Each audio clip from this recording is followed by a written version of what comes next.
evening. My name is Gatel Ruiz Nicholas. I'm your host for the GRN show. In less than a month, the people of Florida will no longer need a permit or training to carry concealed weapon. This year, during the legislative session, House Bill 543 was introduced, and in April of 2023, Governor Ron DeSantis signed it into law. The state's permitless carry bill requires a less detailed background check and a 3-day waiting period between the purchase and delivery of the gun. So no more training. We in Florida are the 26th state to pass permitless carry legislation. In fact, this new law will become effective on July 1st in Florida. I am very encouraged by the activism of our Gen X and our youth, especially when it comes to key issues. We have with us Alisa Gonzalez. She is the Florida Liaison for Students Demand Action. Alisa, welcome and thank you for speaking with us on this important topic. But before we start, please share, like, and subscribe to our YouTube channel. Indeed, do. So, Alisa, tell us about Students Demand Action and its advocacy efforts to keep our community safe. Sure, absolutely. Thank you so much for having me. I appreciate it. Creating a space for youth to talk is so important. So thank you so much for the opportunity. So a little bit about Students Demand Action and its efforts to keep our community safe and our advocacy efforts is we work with students across the country to give them a voice in talking about gun violence prevention. We do this through different events, different programs, things like that. We help students start different chapters and groups within the states that they live in. We actually have over 600 groups spread across the country. And in our efforts of advocacy, we just try to honor survivors of gun violence and keep victims' memories alive, as well as work to advocate for legislation that we believe keeps us safer. So gun sense legislation and things like background checks, red flag laws, those kind of things. That's amazing. So tell me, how did you get involved with the movement of ending gun violence? And tell us your story.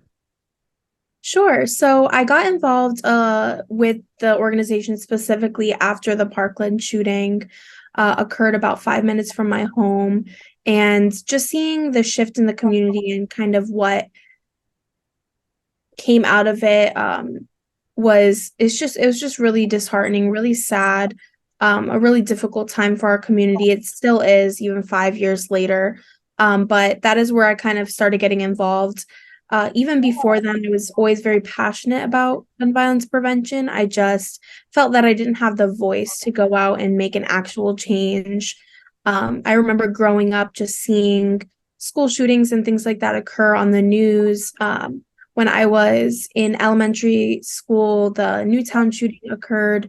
And just from then on, it just felt like there was always something going on the news. And until it kind of hit my community directly, I didn't feel like I had the ability to make a change. And so I got started with Students Demand Action in that time, kind of advocating for gun sense legislation.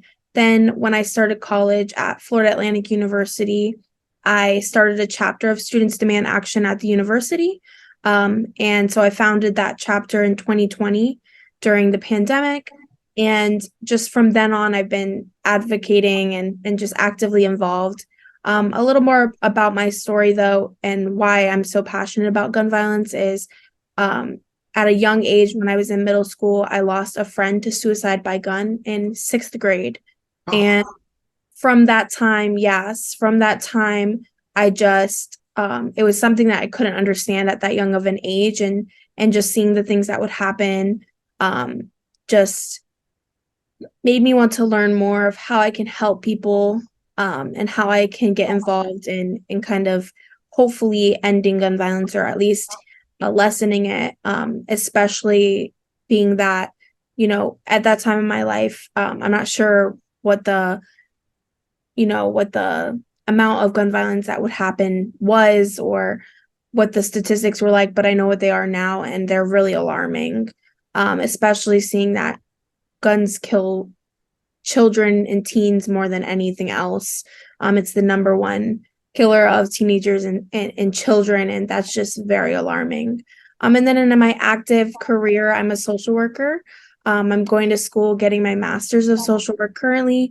And as a social worker, it's my ethical responsibility to promote social justice and speak out about issues that impact vulnerable populations in our community. And I believe that gun violence is a social justice and public health issue that impacts Americans daily. And so that's kind of where that shift has happened for me as well. It's interesting. Well, first of all, I want to say I'm so sorry about your experience in sixth grade. I imagine it's an incident that really marks you for life. And quite often our experiences elevates us to be the best we can. So at a very young age, you were able to really see how it impacts our community, and thank you for that. But let's talk a little bit about the new law. House Bill 543 was signed into law. Can you detail what this new law is and what students in action do to keep students aware? Sure. So, permitless carry essentially allows people to carry concealed loaded handguns in public without a permit, a criminal history check, or safety training. And so, moving towards this kind of system actually dismantles Florida's system of responsible gun ownership. I would say before there was at least a idea of the importance of having safe gun ownership. Research reveals that, road rage incidents, which is something unfortunately we see a lot here in Florida, specifically in South Florida. They're at the highest level since 2018. And states that have permitless carry, which is the law that will be in effect come July 1st, have by far the highest rate of road rage injuries or deaths.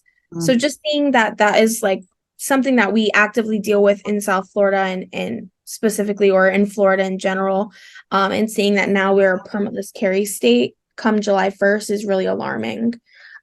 We also know that 77% of Floridians oppose permitless carry, and over 80% of gun owners, non-gun owners, Republicans, Democrats, and independents agree that high safety standards are really critical, especially in issuing concealed carry permits. So that's why this specific legislation was signed kind of in secrecy. It wasn't publicly, like a lot of the times when there are bills signed into office, it's a public thing. There's a lot of media there. This one specifically was done kind of behind closed doors and kind of hush hush. Yeah, so that's already kind of showing, especially knowing that if 77% of people in Florida don't agree with this specific legislation, then that to me shows why it was kind of kept down, like hush hush. And because a little bit like even further of that is because Florida does not require background checks on unlicensed firearm sales, someone can buy a gun online with no background check. So a permit might be the only background check that that person ever receives. And so that's just really alarming as well. It essentially takes away a vital tool from law enforcement to ensure that a person carrying a gun in public isn't a criminal and doesn't have a dangerous history.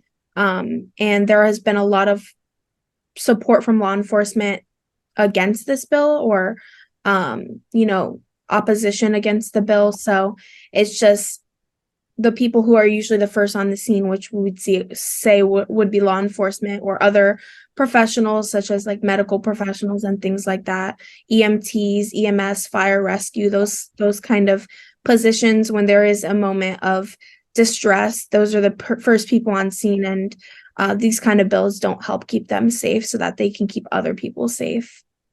So that's kind of my little spiel on permitless carry in general and kind of how it will impact Florida, because it definitely will. You've made a couple of points that I really want to reiterate. Obviously, it is a public health issue, but I like the fact that it is also an issue that is somewhat nonpartisan. Whether you're Democrat or Republican, we certainly want to keep our community safe.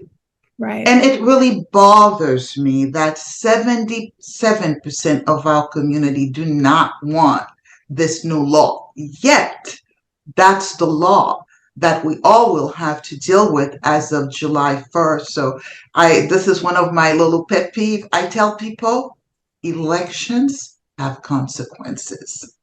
If we Yeah. do not put the right people to represent us, we definitely will be victims of their wrath. So, Right. but we're taking a short break and we'll be right back.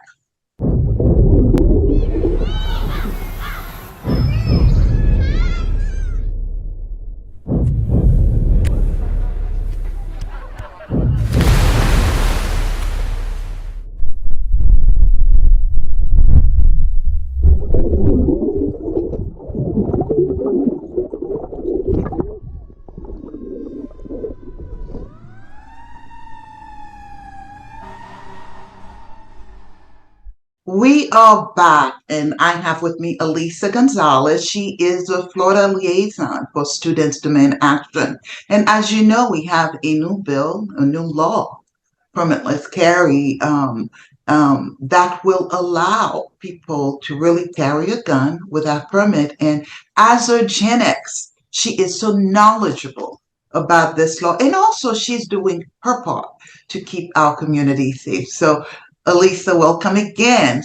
But tell me, from the lens of a young adult, how do you think this new law will impact our schools and students? What are the concerns you're hearing, amongst your age group? Right. I think in general, anything that laxes or makes it easier for people to access guns who might not, you know, otherwise be able to or should not have those weapons because of maybe dangerous backgrounds or even for their own safety, for mental health. We know that Mhm. even with suicide, 2 out of 3 gun deaths are suicide by gun. And so that is just alarming in itself. But as far as how it will impact schools and students, I think one, it adds a fear element that we're trying to um, relieve or alleviate, not make worse. And so knowing that someone can access a gun easier just already kind of creates this anxiety. Um, and just knowing the numbers in Florida and kind of like how many people experience gun violence in Florida alone every year, just kind of adds that alarm, that panic about it. So in an average year, over 2,900 people are killed by guns in Florida, and we can only imagine that that number will go up. And then in addition to that, over 5,200 more are shot and wounded. Even without this legislation, we see gun violence happening across our state. We even saw it recently here in South Florida last week or Memorial Day weekend at the Hollywood Beach. There was an altercation between 2 groups, and unfortunately, 9 people were shot.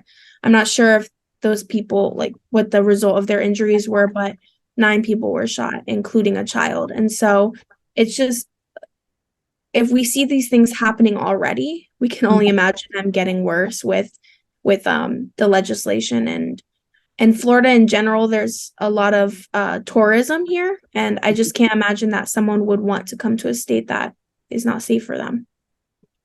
So, Alisa, is there a group of students who believe that they must protect the Constitution and the Second Amendment? In other words, students demand action is really more active in ensuring communities are safe with gun sense laws. Is there another group of students thinking the other way? I'm sure there are lots of groups of students who have diverse opinions on the topic. I'm not sure if it's maybe specific organizations or groups that kind of have the belief to protect the Constitution and the Second Amendment. But I do also want to validate that different perspectives also matter. Those things are important to discuss.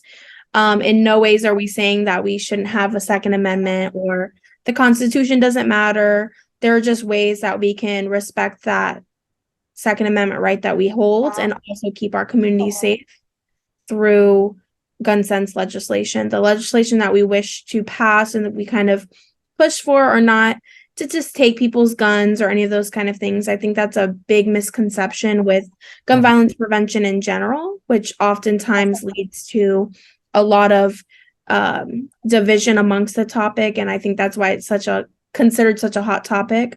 And what I would just encourage people to do is kind of get outside of their echo chambers. So essentially get outside of the groups that where everyone always agrees with them and kind of just dive into conversations with people who might have different perspectives, because you might be surprised at, how many people actually have, common understandings, or you can find a common ground on. Unfortunately, gun violence is something that impacts any and everyone. Before someone commits an act of gun violence, they're not going to ask you who you voted for. They're not going to ask you what your beliefs are on the Second Amendment or on gun violence prevention.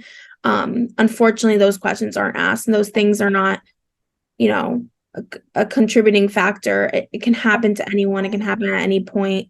When you think in your mind, oh, this couldn't happen in my community, I can assure you that it can happen in any community. It's really sad and unfortunate, but that's how major of an issue we're dealing with. I never thought it would happen in my community, and it happened in my backyard. So just keeping that in mind, that, we might have different opinions on the topic, but it's important that we at least come to the understanding that it is an issue, and we have to figure out a bipartisan way to solve the issue, or to at least start working towards a solution.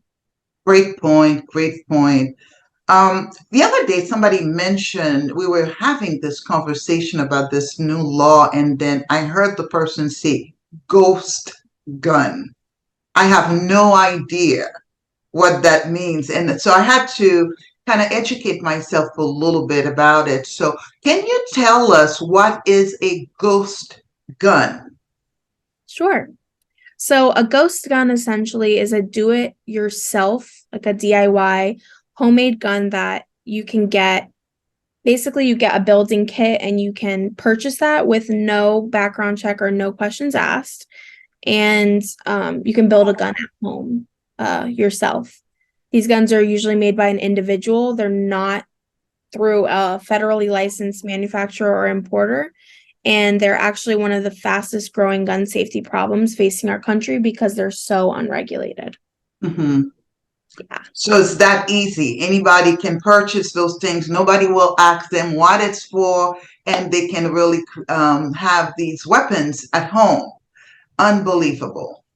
Right. So, and obviously you've mentioned that Students Demand Action is very active. What, if you were speaking to a group of Gen X and other young adults, what would you tell them to be part of that movement to push the gun violence prevention agenda? I think the first thing I like to address just in that kind of question is that it oftentimes feels like our responsibility as our generation to solve all of the world's issues, especially because they impact us so deeply and so directly. And so the first thing I do when I have conversations with students is try and validate that, because it can feel really hard. I know there's been moments where I've been so exhausted and just wanted to give up because it feels like there's no change being made. But kind of validating that feeling and also reminding students how powerful their voices are. And no matter what issue that they stand on the side of, whether it's gun violence prevention or another social issue or social justice issue, they have the power to make change, and they have the power to have conversations about these things. And education is so important. The tools that we can have for ourselves to educate ourselves and others are things that people cannot take away from us. Laws can change, legislation can change. They could take books off the shelves. They can add new laws into legislation, but they can't take away our power of knowledge. And so I think that's what we try and do is teach students how to build their knowledge, because in a world that's so divided, a country that's so divided on core issues that impact all of us daily, essentially, it's important that we have an understanding of what these issues actually mean, what legislation there is. And then the second part to that is getting them out to vote, really encouraging them that, like you said earlier, elections matter. They are what decide what kind of laws we are going to have to follow or not. They're the ones that, our elected officials are the people who are supposed to keep us safe. I don't feel like they always do. But those are the people who are meant to, they're working to keep us safe, right? That's what their jobs are supposed to be. And so making sure we're electing people who are going to uphold that job. And that would be kind of my answer to that. Awesome. And I want to see, Alisa, if Students Demand Action was created 5 years ago after the Parkland shooting. Yes. And there are 600 groups. Right. Obviously, they're listening. Obviously, students are listening. So please don't give up. Keep up the work that you are doing. And it's amazing that you're giving so much of your time while being a student, while working to really ensure that our communities are safe. And you are also encouraging others within your age group to be part of that movement. So, Alisa, I want to thank you so much for joining us, and keep up the good work. Thank you so much.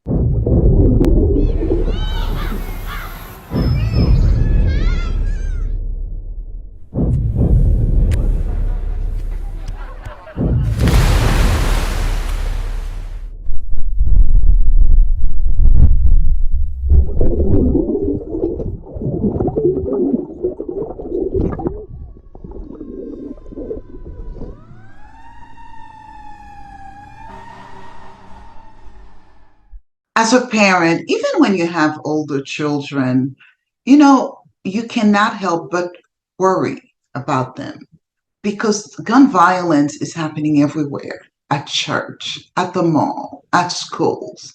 So many children have been killed by stray bullets or with unlocked guns in their home. So gun violence prevention, it's an important issue. It's a nonpartisan issue. It's not one that only the older generation or the younger generation should be concerned with. It is one that affects all of our lives. So the question I will leave you with this evening is, what can you do to prevent gun violence? Once again, thank you for joining us this evening, and until next time, enjoy your Saturday night. Good night.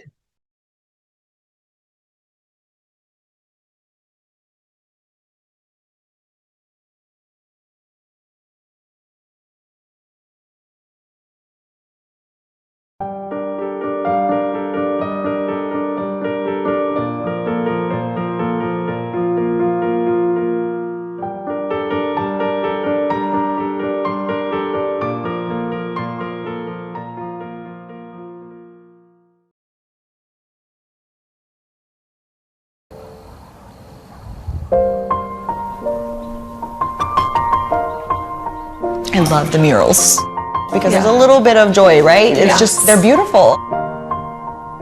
It's been a long day without you, my friend, and I'll tell you all about it when I see you again. I like the pink flower by her. That's Jackie. You always had her hair like that. I have a picture that she literally has flowers in her. We've come a long way from where we began.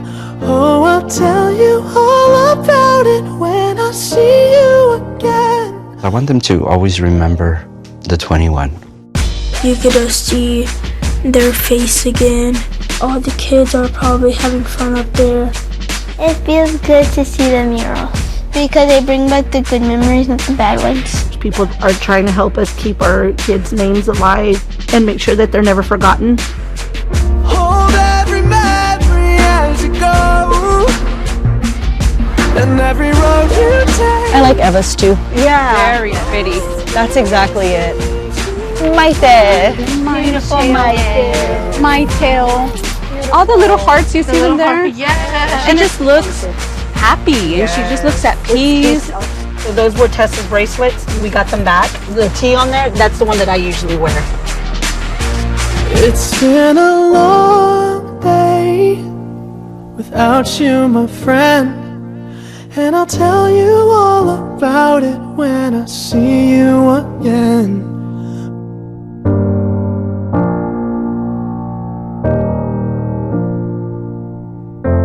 Lexi girl.